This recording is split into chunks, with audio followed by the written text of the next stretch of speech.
ರೇಷಿಯೋದಾಗ ಮಾಡಿ ಅದು constitution valid ಆಗಲ್ಲ. ಇಲ್ಲ 50 ಈಗಿನ ಸದ್ಯದ ಮಟ್ಟಿಗೆ ಕೇಸ್ ಸುಪ್ರೀಂ ಕೋರ್ಟ್ದಲ್ಲಿ ಕೇಸ್ನಲ್ಲಿ ಇರುವುದರಿಂದ 15% ನಲ್ಲಿ ಅದೇ ರೇಷಿಯೋದಲ್ಲಿ ಕೊಡಿ ಅಂತ ಹೇಳ್ತಾ ಇದ್ದೀರಿ.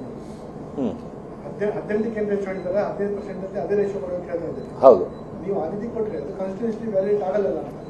ಯಾಕೆ ಆಗುದಿಲ್ಲ? ಅಲ್ಲ, ಅದಕ್ಕೆ ಏನಿದೆ ಬೇಸ್ ಏನಿದೆ?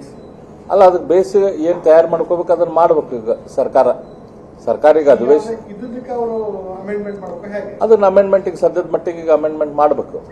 ಮಾಡಕ್ ಅವ್ರ ಕೈಯಾಗ ಪೆಂಡಿಂಗ್. ಈಗ ಅಮೆಂಡ್ಮೆಂಟ್ ಹೆಂಗ್ ಮಾಡಕ್ಕೆ ಸರ್? ಈ ರೇಷಿಯೋ ಆಲ್ರೆಡಿ ಪ್ರೊಸೆಸ್ ನಡೀತಾ ಇದೆ. ಸರ್ಕಾರ ಡಿಸಿಷನ್ ತೆಗೆದುಕೊಳ್ಬಹುದು, ಏನು ಪ್ರಶ್ನೆ ಇಲ್ಲ.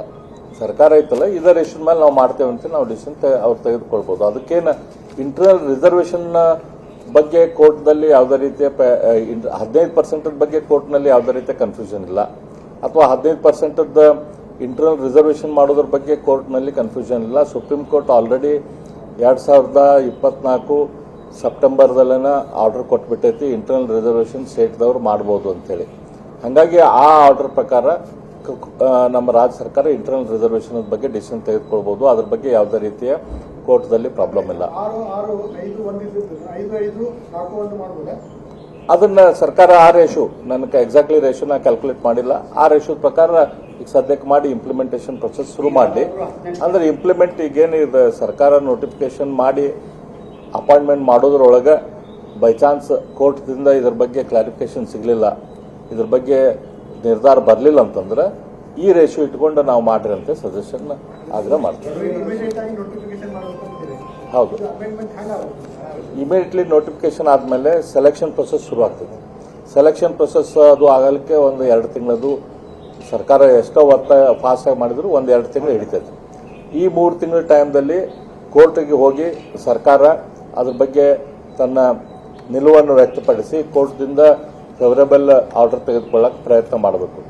ಬೈ ಚಾನ್ಸ್ ಅದು ಕೋರ್ಟ್ನಿಂದ ನಾವು ಏನು ರಿಸರ್ವೇಷನ್ ಅನ್ನು ಹೆಚ್ಚು ಮಾಡಿದ್ದೇವೆ ಭಾರತೀಯ ಜನತಾ ಪಕ್ಷ ಇದ್ದಾಗ, ಅದ್ರ ಬಗ್ಗೆ ಕೋರ್ಟ್ನಿಂದ ಡಿಸಿಷನ್ ಡಿಲೇ ಆಯಿತು ಅಥವಾ ಅದ್ರ ಬಗ್ಗೆ ಟೈಮ್ ಹಿಡಿತಂತಂದ್ರೆ ಆ ಸಂದರ್ಭದಲ್ಲಿ ಇಂಟರ್ನಲ್ ರಿಸರ್ವೇಷನ್ ಅನ್ನು ಸಂಪೂರ್ಣ ಬದಿಗಿಟ್ಟು ರಿಸರ್ವೇಷನ್ ಮಾಡುವಂಥ ಕೆಲಸ ಸರ್ಕಾರ ಮಾಡಬಾರ್ದು. ಅದನ್ನು ಇದೊಂದು ಅದೇ ರೇಷದ ಮೇಲೆ ಈ ಫಾರ್ಮುಲಾ ಅಡಾಪ್ಟ್ ಮಾಡಲಿ ಅಂತೇಳಿ ನಂದು ಆಗ್ರಹ.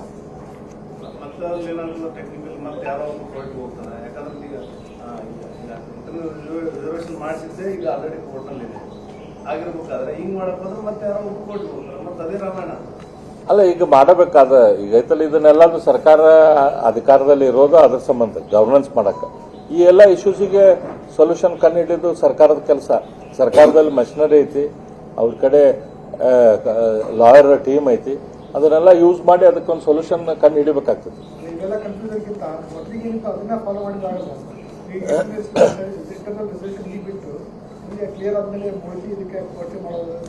ಈಗ ಹೋರಾಟ ಇರೋದ ಎಲ್ಲಾರ್ದು ಐತಲ್ಲ, ಆ ರೀತಿ ಸ್ಟೇಟಸ್ ಕೋ ಕಂಟಿನ್ಯೂ ಆಗಬಾರ್ದು. ಸ್ಟೇಟಸ್ ಕೋದಿಂದ ನಮಗೆ ನ್ಯಾಯ ಸಿಗ್ತಿಲ್ಲ ಅಂತೇಳಿ, ಹಂಗಾಗಿ ಇದೊಂದು ನೆವ ಮಾಡಿ ಸ್ಟೇಟಸ್ ಕೋ ಕಂಟಿನ್ಯೂ ಸರ್ಕಾರ ಮಾಡಬಾರ್ದು.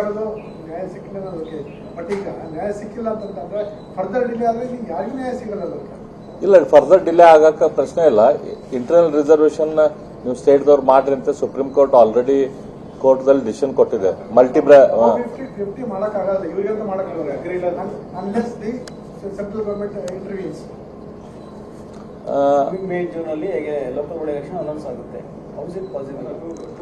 ಅಲ್ಲ, ನೋಟಿಫಿಕೇಶನ್ ಮಾಡಿದ್ಮೇಲೆ ಇದನ್ನ ಪ್ರೊಸೆಸ್ ಮಾಡ್ಲಿಕ್ಕೆ ಅವ್ರಿಗೇನು ಪ್ರಶ್ನೆ ಇಲ್ಲ. ಮೇದಲ್ಲಿ ಲೋಕಲ್ ಬಾಡಿ ಸೆಲೆಕ್ಷನ್ ಅನೌನ್ಸ್ ಆಗೋಂಗಿದ್ರೆ ಈಗ ಇಮಿಡಿಯೇಟ್ಲಿ 1 ತಿಂಗಳದೊಳಗೆ ಇವ್ರು ನೋಟಿಫಿಕೇಶನ್ ಮಾಡ್ಬೋದು ಅಪಾಯಿಂಟ್ಮೆಂಟ್ ಮಾಡಲಿಕ್ಕೆ.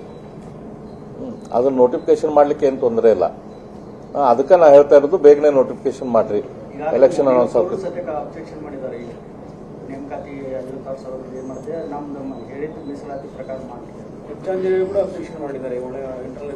ಅದಕ್ಕೆ ನಾನು ಹೇಳಿದ್ನಲ್ಲ, ಇದ್ರ ಪ್ರಕಾರ ಮಾಡ್ಲಿ ಅಂತೆ ಸರ್ಕಾರ ಐತಲ್ಲ, ಇದನ್ನೆವ ಇಟ್ಕೊಂಡು ಇಂಟರ್ನಲ್ ರಿಸರ್ವೇಷನ್ ಇಲ್ದಂಗ ಅಪಾಯಿಂಟ್ಮೆಂಟ್ ಮಾಡಿಗಿಟ್ಟಿದೆ ಅಂತ ಹೇಳಿ ಎಡಗೈ ಸಮುದಾಯಕ್ಕೆ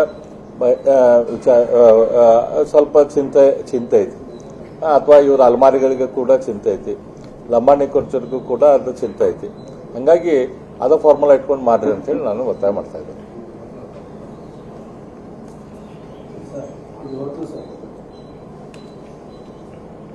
ಎಲ್ಲ ನಮ್ಮ ಪಕ್ಷದ ಕಾರ್ಯಕರ್ತರು ಬಹಳ ಒಳ್ಳೆ ರೀತಿಯಿಂದ ಭಾಗವಹಿಸಿದರು ವಿದ್ಯಾರ್ಥಿಗಳ ಜೊತೆ.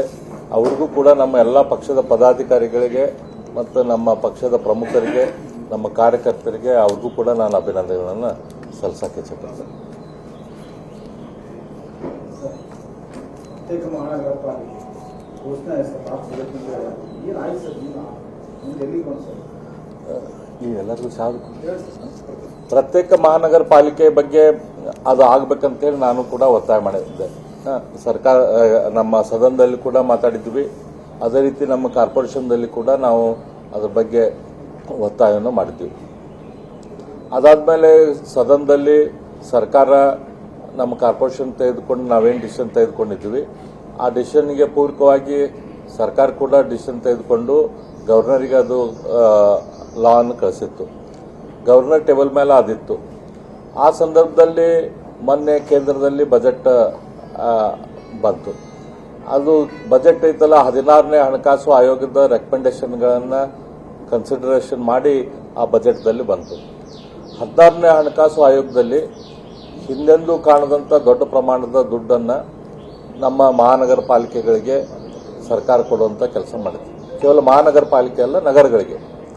ಯಾಕಂತಂದ್ರೆ ಆಲ್ಮೋಸ್ಟ್ 40% ಅಷ್ಟು ಜನಸಂಖ್ಯೆ ಇವತ್ತು ಮಹಾನಗರ ಪಾಲಿಕೆಗಳಿಗೆ ಆಗ್ತೈತಿ. ಹಾಗಾಗಿ ಮುಂದಿನ 5 ವರ್ಷ ಈ ನಗರಗಳಿಗೆ ನಾವು ದೊಡ್ಡ ಪ್ರಮಾಣದ ಇನ್ಫ್ರಾಸ್ಟ್ರಕ್ಚರಿಗೆ ಬೂಸ್ಟ್ ಕೊಡಲಿಲ್ಲ ಅಂತಂದ್ರೆ ನಮ್ಮ ಎಕನಾಮಿಕ್ ಇಂಜಿನ್ಸ್ ಏನದಾವ ಇವಕ್ಕೆ ಅಡೆತಡೆ ಆಗ್ತೈತೆ ಅನ್ನೋ ದೃಷ್ಟಿಯಿಂದ ಮೊದಲಿನಕ್ಕಿಂತ ಭಾಳ ದೊಡ್ಡ ಪ್ರಮಾಣದ ದುಡ್ಡನ್ನು ಕೊಡ್ತಾ ಇದ್ದಾರೆ. ಅದರಲ್ಲಿ 10 ಲಕ್ಷಕ್ಕಿಂತ ಹೆಚ್ಚು ಜನಸಂಖ್ಯೆ ಇರುವಂಥ ನಗರಗಳಿಗೆ ಭಾಳ ದೊಡ್ಡ ಪ್ರಮಾಣದ ದುಡ್ಡನ್ನು ಸರ್ಕಾರ ಕೊಡಬೇಕಂತ ಡಿಸಿಷನ್ ಮಾಡಿದ್ರು. ಯಾಕಂದ್ರೆ ನೀವು 10 lakhs ಆ್ಯಂಡ್ ಅಬೌವ್ ಏನು ಸಿಟೀಸ್ ಅದಾವಲ್ಲ, they are growth engines of the country. ಅವು ಸುಮಾರು ಒಂದು 100+ ಇಂಜಿನ್ ಅಂಥ ನಗರಗಳದಾವು ಇಡೀ ದೇಶದಲ್ಲಿ. ನಮ್ಮ ಹುಬ್ಬಳ್ಳಿ ಧಾರವಾಡದ ಈಗಿನ ಪಾಪ್ಯುಲೇಷನ್ ಸುಮಾರು 12 ಲಕ್ಷ ಐತಿ. ಅಂದರೆ 2011ರ ಜನಸಂಖ್ಯೆ ಪ್ರಕಾರ 2000 ಈಗ ನಾವು ಹೊಸ ಜನಗಣತಿ ಆತಂದ್ರೆ ಇದೊಂದು 14-15 ಲಕ್ಷ 15 ತನಕ ಬರ್ಬೋದು. ಇದೇನಾದ್ರೂ ನಮ್ಮ ನಗರ ನಾವು ಸಪ್ರೇಟ್ ಮಾಡ್ಕೊಂಡಿದ್ವಲ್ಲ ಹುಬ್ಬಳ್ಳಿ ಧಾರವಾಡ, ಎರಡೂ ನಗರಕ್ಕೂ ಕೂಡ ಅನ್ಯಾಯ ಆಗ್ತೈತಿ. ಹಾಗಾಗಿ ಆ ದೃಷ್ಟಿಯಿಂದ ಹುಬ್ಬಳ್ಳಿ ಧಾರವಾಡ ಮಹಾನಗರ ಪಾಲಿಕೆ ಇರೋದು ನಮ್ಮ ಹುಬ್ಬಳ್ಳಿ ಮತ್ತು ಧಾರವಾಡಕ್ಕೆ ಎರಡಕ್ಕೂ ಕೂಡ ಅನುಕೂಲ ಆಗ್ತೈತಿ. ನಾವು ವಿಶೇಷ ಅನುದಾನ ಬೇಕಂತ ನೋಡ್ತಿರ್ತೀವಿ. ಭಾಳ ಅಂತಂದ್ರೆ 2-3 ವರ್ಷಕ್ಕೆ ಕೂಡಿ ನಮ್ಮ ಸರ್ಕಾರ 100 ಕೋಟಿ ರೂಪಾಯಿ ಕೂಡ ವಿಶೇಷ ಅನುದಾನ ಕೊಟ್ಟಿರೋದಿಲ್ಲ. ಆದರೆ ಈ 16th ಫೈನಾನ್ಸ್ದಲ್ಲಿ ಸುಮಾರು 3,56,000 ಕೋಟಿ ರೂಪಾಯಿಗಳನ್ನ 5 ವರ್ಷದಲ್ಲಿ ಮಹಾನಗರ ಪಾಲಿಕೆಗಳಿಗೆ ಕೊಡ್ತಿದ್ದಾರೆ.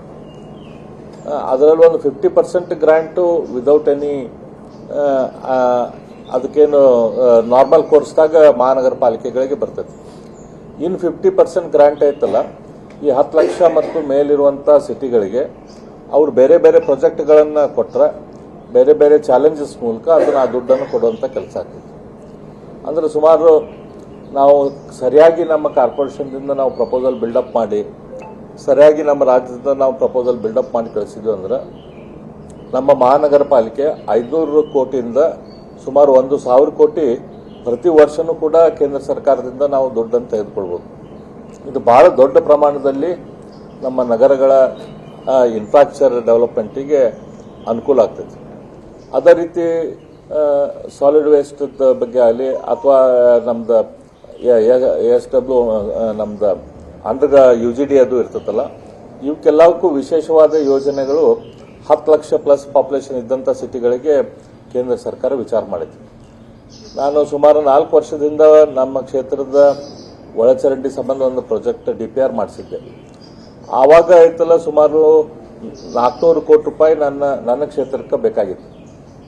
ಆ ರೀತಿಯ ಹಣ ಐತಲ್ಲ ಈಗ ರಾಜ್ಯ ಸರ್ಕಾರದಲ್ಲಿ ನಾವು ಕನಸದಲ್ಲಿ ಕೂಡ ವಿಚಾರ ಮಾಡೋಕ್ಕೆ ಸಾಧ್ಯ ಇಲ್ಲ. ಈ ಸರ್ಕಾರ ಪೂರ್ತಿ ದಿವಾಳಿ ಆಗೈತಿ, ದುಡ್ಡು ಕೊಡುವಂಥ ಪರಿಸ್ಥಿತಿ ಹೋಗಿಲ್ಲ. ನಮ್ಗೇನೇ ಇದ್ರು ಈ ಕೇಂದ್ರ ಸರ್ಕಾರದಿಂದ ನಾವು 16th ಫೈನಾನ್ಸ್ ಥ್ರೂ ಇಂಥವೆಲ್ಲ ಪ್ರಾಜೆಕ್ಟ್ಸಿಗೆ ದುಡ್ಡು ತೊಗೊಂಬರುವಂಥ ಅವಶ್ಯಕತೆ ಐತಿ.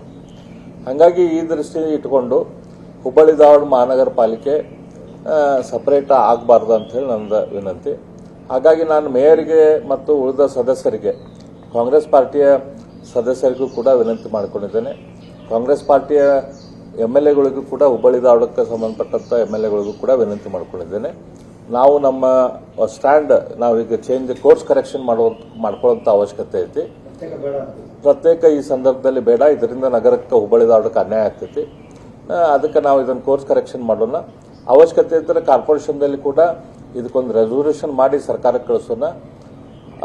ಹೊಸ 16ನೇ ಫೈನಾನ್ಸ್ ಕಮಿಷನದ ರೆಕಮೆಂಡೇಶನ್ ಅನ್ನು ಮನಸ್ಸಲ್ಲಿ ಇಟ್ಕೊಂಡು ಹುಬ್ಬಳ್ಳಿ ಧಾರವಾಡ ಮಹಾನಗರ ಪಾಲಿಕೆ ಈಗ ಒಂದಾಗಿ ಉಳಿಯೋಣ, ಸಪರೇಟ್ ಆಗಿ ಇರೋದು ಬೇಡ. ಅದರಿಂದ ಎರಡೂ ಹುಬ್ಬಳ್ಳಿ ಮತ್ತು ಧಾರವಾಡಕ್ಕೆ ಎರಡಕ್ಕೂ ಅನುಕೂಲ ಆಗ್ತೈತೆ ಅನ್ನುವಂಥ ಒಂದು ರೆಸಲ್ಯೂಷನ್ ಅನ್ನು ಮಾಡೋದ್ರ ಬಗ್ಗೆ ಕೂಡ ವಿಚಾರ ಮಾಡ್ತಿದ್ದೆ.